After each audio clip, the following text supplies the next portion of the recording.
At 0630 hours local time, the central Black Sea appeared deceptive in its tranquility. Beneath the cold morning haze, a swarm of Ukrainian beaver drones was executing a silent transit toward the Russian Federation's critical energy infrastructure. Their target was the Tuapse oil terminal, a massive complex of deep-water piers and hydrocarbon processing facilities essential to Moscow's export economy. To the casual observer, the horizon was empty, but in the electromagnetic spectrum, a deadly game of cat and mouse was already underway. Two Russian Sukhoi Su-30 flankers were flying a standard combat air patrol, tracing a predetermined racetrack pattern in the sky, waiting for trouble. They were about to find it, but not in the form they had been trained to fight.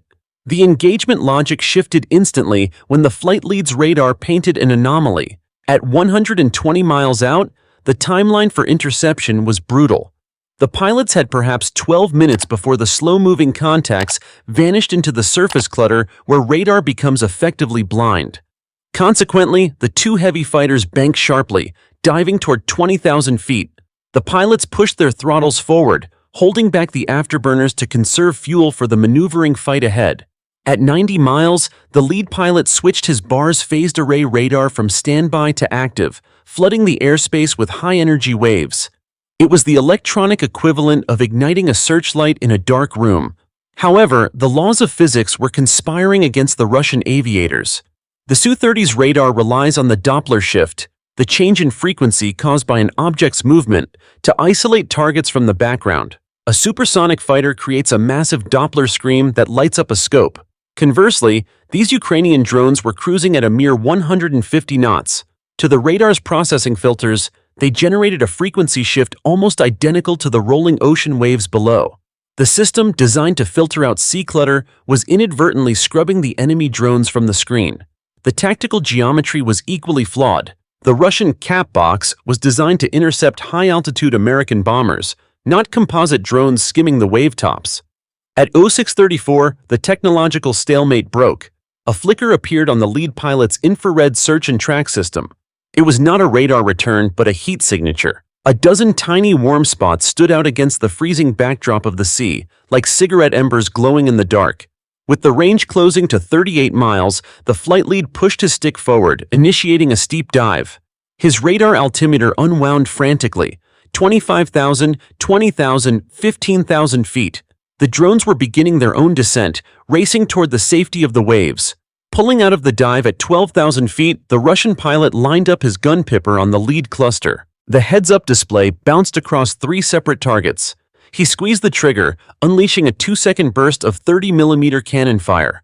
The high-explosive rounds traveled nearly a mile before one lucky shell connected, sending a drone cartwheeling into the black water. But that was the only victory the sky would grant him today. At exactly 150 miles from Tuapse, the surviving 23 drones executed a synchronized disappearing act. They dropped from 2,000 feet to a perilously low 200 feet. From the cockpit, it looked like coins dropping into murky water. Simultaneously, the swarm split, half banking left and the rest continuing straight, diluting the interceptor's focus. Each drone utilized a radar altimeter to maintain an altitude of exactly 60 meters, rising and falling with the swell of the ocean. To the Su-30's radar, the drones had merged with the sea surface. Desperate, the pilots dropped to 8,000 feet to regain a visual lock, but the atmospheric density at that altitude wreaked havoc on their fuel consumption. Their massive turbofans, optimized for the thin air of the stratosphere, were guzzling jet fuel at an unsustainable rate. The mathematics of the engagement became undeniable. Continue the chase and flame out over the sea, or climb and survive. At 6:37, ground control made the call. The fighters engaged their afterburners and climbed away, abandoning the hunt. The illusion of safety protecting the Russian coast had been shattered, and the swarm was now invisible, inbound, and unopposed. 53 miles inland from Tuapse, the responsibility for coastal defense shifted from the cockpit to the command post of an S-300 missile battery. The unit's primary sensor, the massive 64N6E Big Bird surveillance radar, swiveled toward the threat vector. It switched immediately from a rotating search mode to a focused sector scan.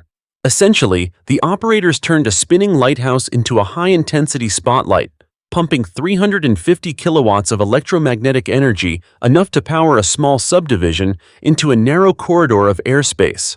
On paper, this system is a predator, capable of tracking fighter jets at ranges exceeding 300 kilometers. However, the laws of physics are unforgiving. The Ukrainian Beaver drones possessed a radar cross-section of roughly half a square meter, comparable to a large seagull.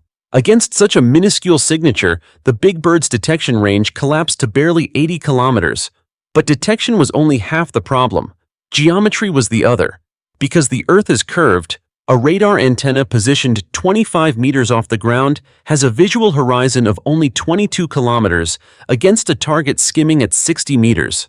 Consequently, the battery commander realized the drones would only be visible to his engagement radar for approximately 3 minutes before they dropped below the horizon completely.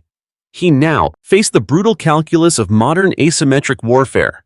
Each 48 N6E2 interceptor missile in his magazine cost approximately $2 million. The incoming targets were valued at perhaps $50,000 apiece. If he engaged every radar ghost and flicker, he would bankrupt his unit's ammunition supply chasing phantoms. Yet, if he waited for a perfect firing solution, the swarm would penetrate the defensive bubble. At 0642, with the lead elements closing to 65 kilometers, the commander authorized the engagement. The vertical launch tubes erupted in sequence, firing 4 missiles in 3 seconds. These interceptors did not fly a direct path. Instead, they executed a lofted trajectory, climbing steeply to 15,000 meters before nosing over to dive on the targets from above. This tactic is designed to silhouette the target against the water, theoretically making them easier to spot. But as the active radar seekers came online during their terminal dive, they were staring down at 50 square kilometers of churning ocean. The first missile locked onto a solid return, pulled 30 Gs in a terminal correction, and detonated its fragmentation warhead. It successfully destroyed a target. Unfortunately for the Kremlin, it was a drone that had momentarily climbed to avoid a fishing vessel. The remaining swarm remained welded to the wave tops, hidden in the electronic noise. The second missile chased a cluster of wave crests, moving in sync with the wind, detonating harmlessly into the sea spray. The third and fourth missiles suffered similar fates, their seekers confused by the dispersal of the drone formation. The engagement revealed a critical doctrinal flaw. The S-300 was engineered in the late Cold War to kill supersonic American bombers and high-flying cruise missiles. Using it to hunt a dispersed swarm of slow, sea-skimming composites was like trying to kill mosquitoes with a high-caliber sniper rifle.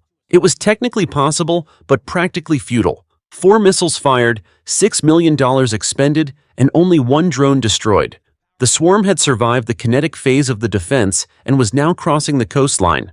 At 0650, as the surviving 22 drones crossed the 15-kilometer perimeter from Tuapse, the nature of the defense changed from physical to spectral.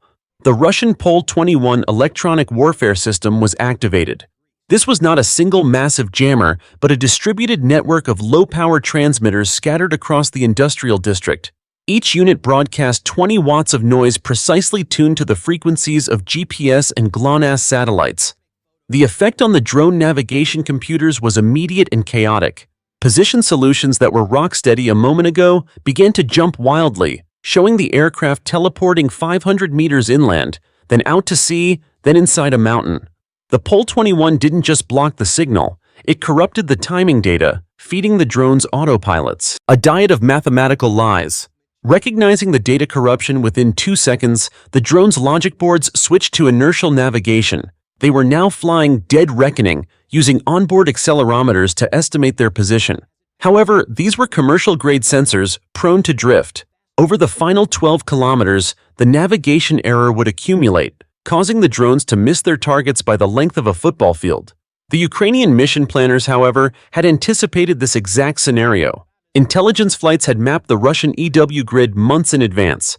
As the GPS signal degraded, the drones activated their terminal guidance systems, optical cameras linked to a pattern-matching computer. At 0651, the lead drone's optical sensor identified the refinery's catalytic cracking tower, a 140-meter landmark painted in distinctive red and white stripes. The onboard algorithm compared the live video feed to stored satellite imagery, calculated the drift error, and snapped the flight path back onto the correct vector. The landscape itself became the map. At 06:53, the strike began. The lead drone threaded the needle between two flare stacks, ignoring the heat, and dove into the main export manifold where 6 massive pipelines converged. The 40-kilogram warhead detonated on impact. The blast shattered the valve assemblies like a sledgehammer hitting crystal. Oil pressurized at 800 psi erupted from the ruptured flanges, atomizing into a fine mist that instantly mixed with the air to create a massive fuel-air explosive cloud. 8 seconds later, the second drone struck a tanker moored at the offshore pier, punching through the deck plating and detonating in the pump room.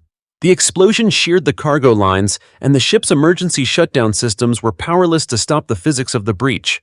Simultaneously, drones 3 and 4 targeted the loading arms, the massive mechanical straws connecting the ship to shore. The impact severed them at the base, dumping tons of steel and hundreds of cubic meters of crude oil into the harbor. The destruction proceeded with industrial rhythm. Storage tanks were split open, their contents spilling into burning pools that widened by the second. A pipeline bridge, its supports severed by a precision hit, collapsed 3 stories onto a maintenance road. Even the administration building was not spared, targeted specifically by a drone that locked onto the geometric pattern of its rooftop HVAC units. By 06:55, the Tuapse facility had ceased to function as a viable industrial entity. Thick black smoke, fed by thousands of gallons of burning hydrocarbons, climbed into the atmosphere, visible from low Earth orbit. In less than 25 minutes, a swarm of cheap, disposable aircraft had effectively erased 8% of Russia's seaborne crude export capacity from the global logistics chain. The war machine had been made to bleed not on the front lines, but deep within its own financial arteries. The strike on Tuapse was more than a tactical success. It was a strategic revelation that exposed a critical vulnerability in the architecture of the Russian state. For decades, Moscow's military doctrine relied on the concept of defense in depth, layers of overlapping missile systems designed to make its airspace impenetrable. But this doctrine presumed the enemy would fight a conventional war with expensive jets and cruise missiles. It did not account for a war of economic attrition fought with flying lawnmowers. The geopolitical implications are devastatingly simple. Russia possesses the largest landmass of any nation on Earth. To defend every refinery, pipeline, export terminal, and factory with S-300 or Panzer missile batteries is mathematically impossible. The sheer geography that once defeated Napoleon and Hitler has now become a liability. By forcing the Russian military to redeploy high-value air defense assets to protect rear-echelon economic targets, Ukraine is thinning the defensive lines at the front. Every S-300 radar tracking a drone over a Black Sea oil terminal is one less radar tracking a Storm Shadow missile heading for a command bunker in Crimea. Moreover, the cost-exchange ratio of this engagement represents a nightmare for Russian military planners. We witnessed millions of dollars in advanced interceptors fired to stop a swarm that cost a fraction of that amount. Even when the defense works, it fails financially. If Russia spends $2 million to shoot down $50,000 worth of drones, they are losing the economic war even as they win the tactical engagement. This is the definition of asymmetry, forcing your opponent to spend gold to stop lead. The Tuapse raid also signals a shift in the center of gravity for the conflict. By targeting the energy sector, Ukraine is bypassing the entrenched trench lines to strike directly at the engine of the Russian war economy. A damaged refinery does not just mean lost fuel, it means lost revenue, disrupted supply chains, and the psychological shock of a homeland that is no longer immune to the consequences of the special military operation. The illusion of distance has been erased. If a drone can navigate by landmarks to hit a specific pipe in Tuapse, no facility within 1,000 kilometers of the border is truly safe. As the smoke clears over the Tuapse terminal, the lesson is stark. The era of impunity for rear-area logistics is over. We have seen how a well-coordinated swarm, utilizing commercial technology and clever tactics, can penetrate one of the world's most formidable air defense networks. The S-300, the Su-30, and the Pol-21 are powerful tools, but they were deployed in a game for which they were never designed. This operation proves that in modern warfare, agility and precision often outweigh raw power. The heavy armor of the 20th century is being dismantled by the silicon of the 21st.